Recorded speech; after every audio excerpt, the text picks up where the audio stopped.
দেখেন ধর্মের মধ্যে ফিতনা। মুসলিমদের তাওহীদের দিকে তাকান, দেখবেন শিরকে ভর্তি আছে না? মুসলিমরা কবর পূজা করছে না?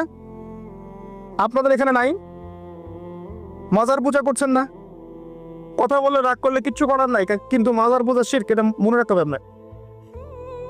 কোনো ক্ষমতা নাই একজন মৃত মানুষের আপনার কোনো উপকার করার। এখানে আপনি জবাই করছেন, মানত করছেন, সিন্নি দিচ্ছেন, হাবিজাবি করছেন, কি করছেন এখানে?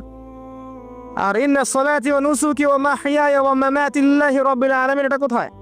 আমার সালাত, আমার সওম, আমার কুরবানি, আমার স্যাক্রিফাইস সব কার জন্য? আল্লাহর জন্য। এখানে তাওহীদের মধ্যে শিরকের অনুপ্রবেশ ঘটে গেছে। আর কারো আমলনামা যদি শিরকের পাপ থাকে এবং এই অবস্থায় যদি কেউ মারা যায়, সে জান্নাতে যাবে না।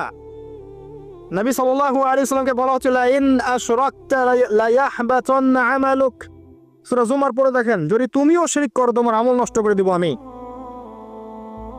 সূরা মাইদায় দেখেন, আল্লাহ পাক তাদের জন্য হারাম করেছেন জান্নাত যারা আল্লাহর সাথে শিরক করেছে, এবং তাদের জন্য জাহান্নাম অবধারিত করেছেন। সহিহ বুখারীতে 4 বার এসেছে যে আদম আলাইহিস সালামকে ডেকে নেওয়া হবে এবং বলা হবে তোমার সন্তানদের মধ্য থেকে জাহান্নামীদেরকে আলাদা করে দাও। বলা হবে কয়জন হে আল্লাহ? আল্লাহ জানিয়ে দিবেন প্রতি 1000-এ 999 জনকে জাহান্নামের জন্য আলাদা করে দাও। আবার আল্লাহ পাক এটাও বলেছেন যে ইন্নাল্লাহা লা ইয়াগফিরু আন ইউশরাকা বিহি ওয়া ইয়াগফিরু মা দুনা যালিকা লিমান ইয়াশা। আল্লাহ পাক শিরকের গুনাহ ব্যতীত যে কোনো গুনাহ যাকে ইচ্ছা মাফ করতে পারেন।